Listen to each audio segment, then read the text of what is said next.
Before starting the story, I want to give thanks to Holly for donating me $8 and help me to keep going. And also thanks to Martha for buying me a coffee. Love you both. As we ate, Mom inquired about our plans for this evening. I let Carol answer the questions about Pete and Sean. Mom said that she remembered them from the firemen's fair on Monday, and that they had seemed like nice boys. When I finished my omelet, I poured a cup of tea for myself. I again complained about the bitter taste of the tea, and Mom said that she had something for that. She got up and left the room. When she returned, she had a small bottle of pills, which she handed to me. She said, "Alicia gave these to me yesterday.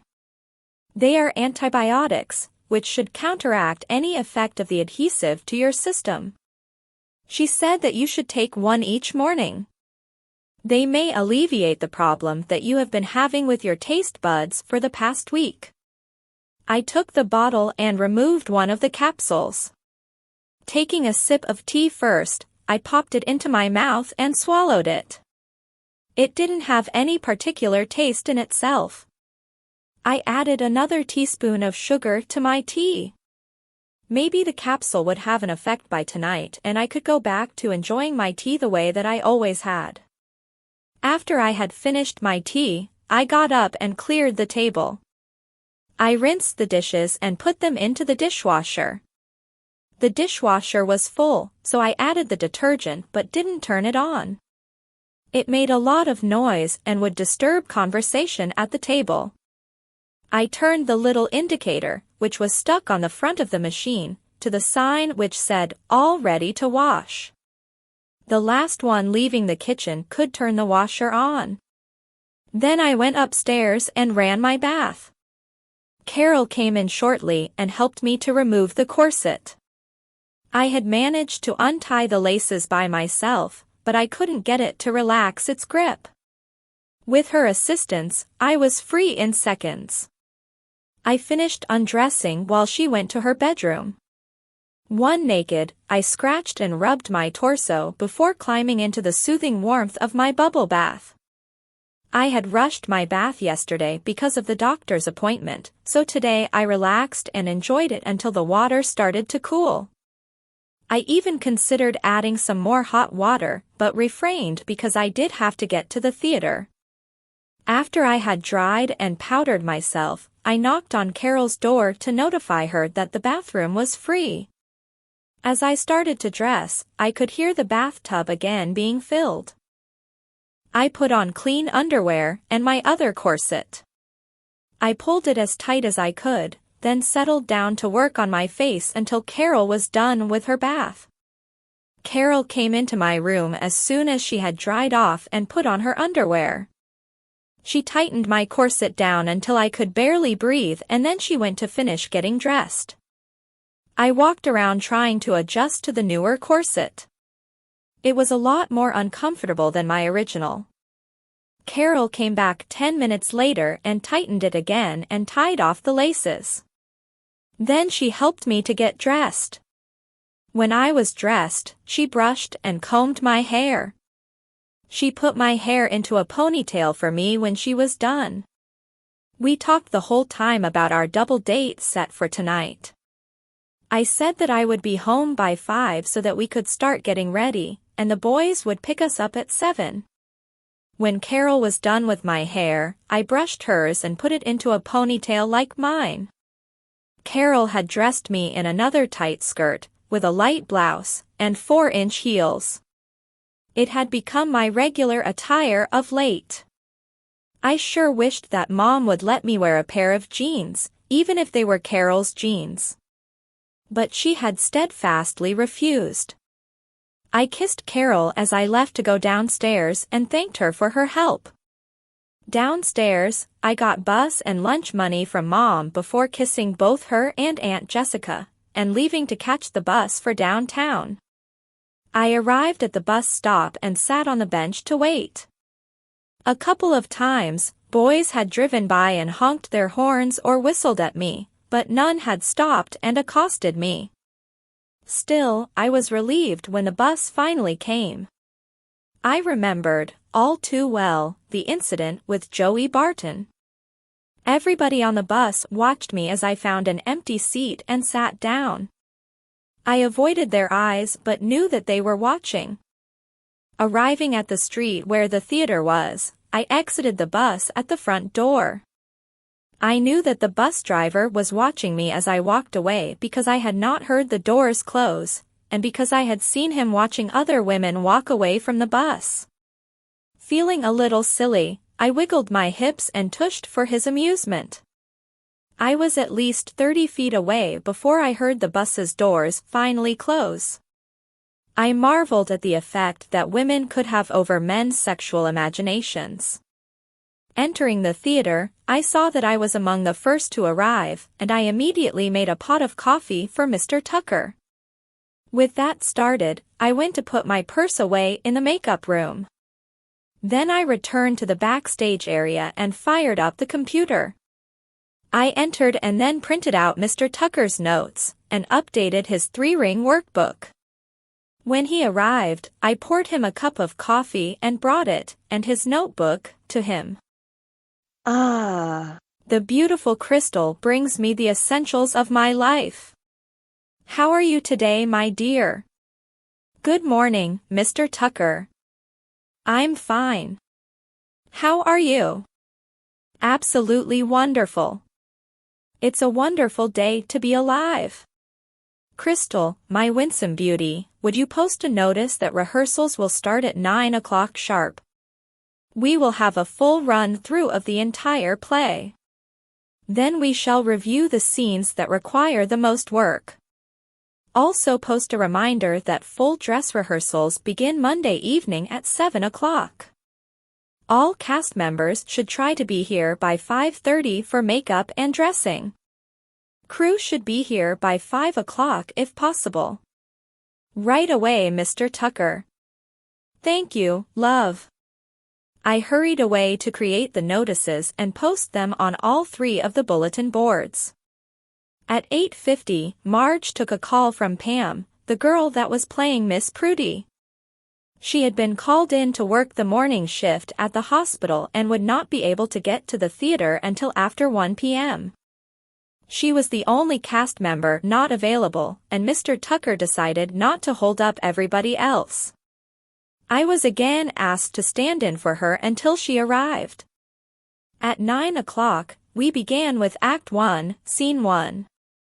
Although Mr. Tucker had said that we would have a full run-through, and then work on review, he couldn't resist stopping the actors and then correcting their movements, or timing, and then have us restart the scene.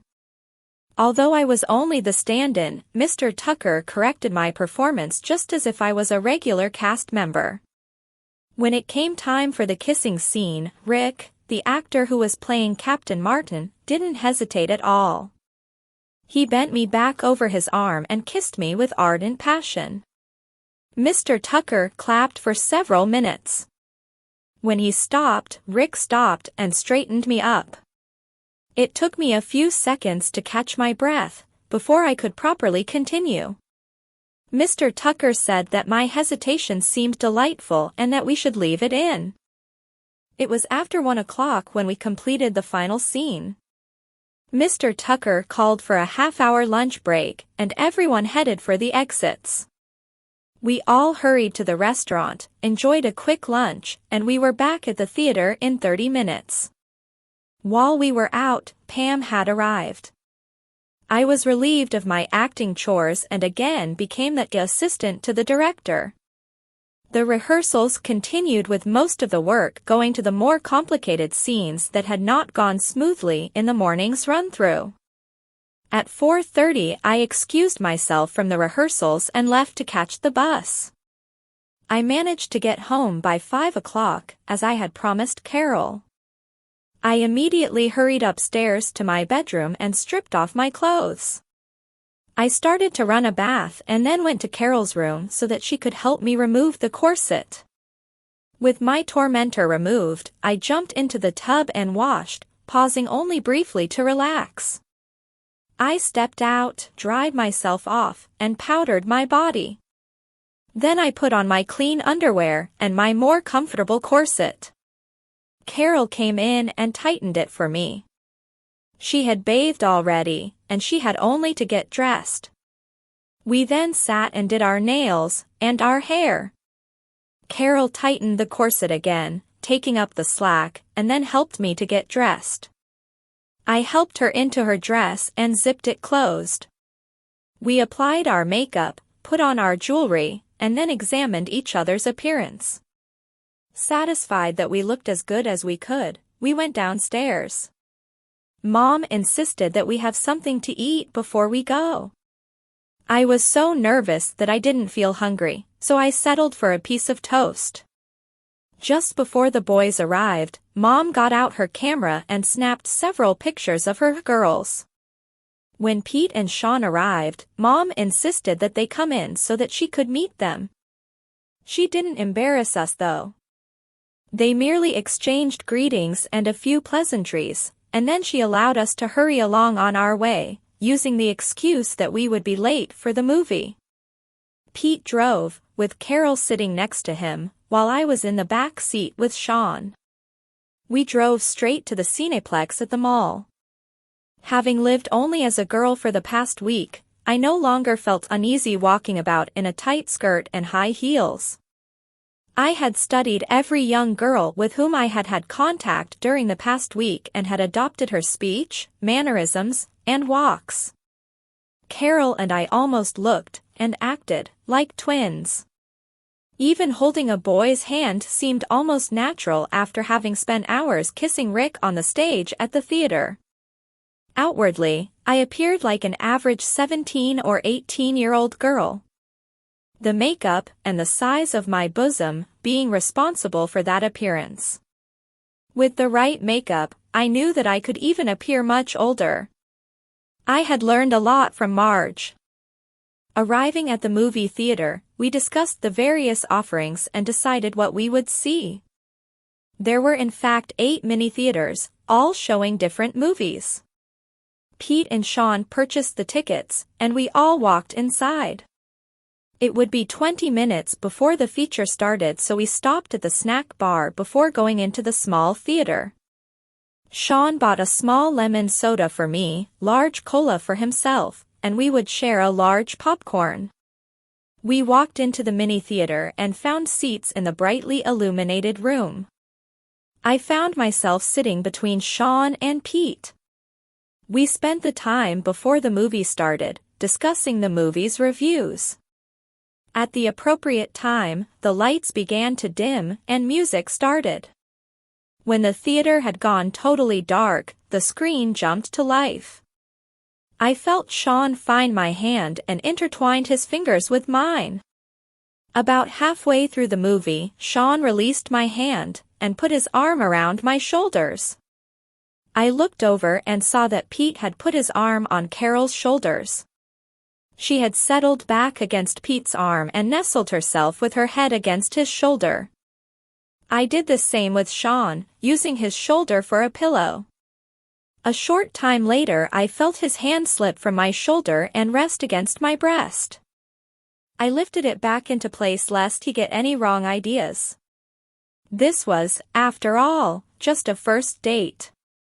When the movie ended, the boys suggested that we get something to eat, so we headed to a pizza restaurant. I wasn't really hungry, but I could eat a slice. Since I had started wearing the corset, I hadn't had much of an appetite. As soon as we had gotten into the back seat of Pete's car, Sean put his arm on my shoulders and pulled me to him. I saw Carol slide over to be next to Pete in the front seat. Pete parked in the lot behind the restaurant and we walked around to the front entrance. Upon entering the pizza place, Pete and Sean met some friends who invited us to join them. Sean grabbed a couple of chairs from a nearby empty table and we sat down after introductions had been made. The waitress came over and took our order, and we settled down into conversations. At first we all talked on a single topic, but slowly we split into smaller conversations. The boys all talked about cars, while Carol and I talked about women's topics with the other girls. When the pies came, we again engaged in single-topic talk while we ate. We stayed at the restaurant for a couple of hours. It was after midnight when we said good night to the others and returned to the car. Sean put his arm around me as soon as we were outside, and again pulled me to him when we had climbed into the back seat. Pete didn't start the car right away. Instead, we sat in the car, in the darkened lot, and talked. At least for a short time. I saw Pete lean over and kiss Carol. She was receptive and moved around slightly to accommodate him. Sean immediately followed suit and leaned over me. As he pulled me tighter and pressed his lips to mine, I went limp as I had on stage with Rick and let him kiss me. He slowly maneuvered me until I was lying back on the seat with him on top of me. I knew that it was expected of me, so I put my arms around his neck and kissed him back. As we kissed, I started to enjoy the sensation. When he put his tongue in my mouth, I sucked on it. I felt his manhood begin to enlarge. At first, he had been content with just kissing, but now he started to move his hands about my body. I reached down each time that his hands wandered and took a hold of them. He would stop, return my arms to around his neck, then start again. After numerous attempts to bypass my defense, he finally gave up and concentrated only on kissing me. I lost myself in his embrace and returned the passion that I found in his kisses. I lay in the back seat with Sean on top of me until I heard Carol say that we had to get home. It was almost 1 o'clock. We had been in the car for almost an hour. Pete started the engine and I felt the car begin to move while Sean continued to kiss me. He had renewed his attempts to explore my body, and I was kept busy corralling his hands. He didn't let up until we were in front of my house. Sean walked me to the door and took time for one last passionate kiss. I thanked him for the movie and the pizza. He asked me if I would like to go out again tomorrow. I said that he should call me tomorrow because I didn't know if the family had any plans, and he answered that he would. We waited until Carol and Pete came up for air, and then while the boys left, we went into the house. Mom and Aunt Jessica were waiting for us. Mom's first comment was, "I hope that you girls didn't let anybody see you looking like that." Carol and I walked over to a mirror and we burst out in a fit of giggles. Our makeup was a complete mess. Carol said, "Don't worry, Mom, nobody saw us since we got mussed up." Mom said, "Crystal, did you enjoy your date?" "Yes. We had a nice time. We went to the show and afterwards we went to that pizza place on Collier Street. You know, the one where they toss the pizzas in the front window."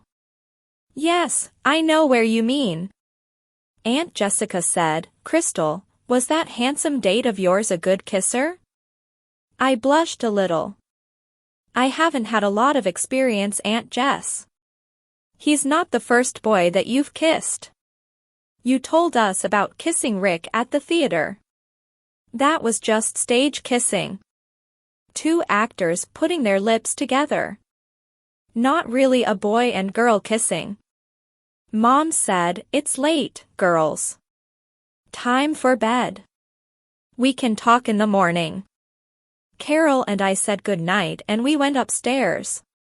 Carol came into my room after she had put her purse away and taken off her heels and jewelry. As usual, I needed her to help me with my clothes and corset.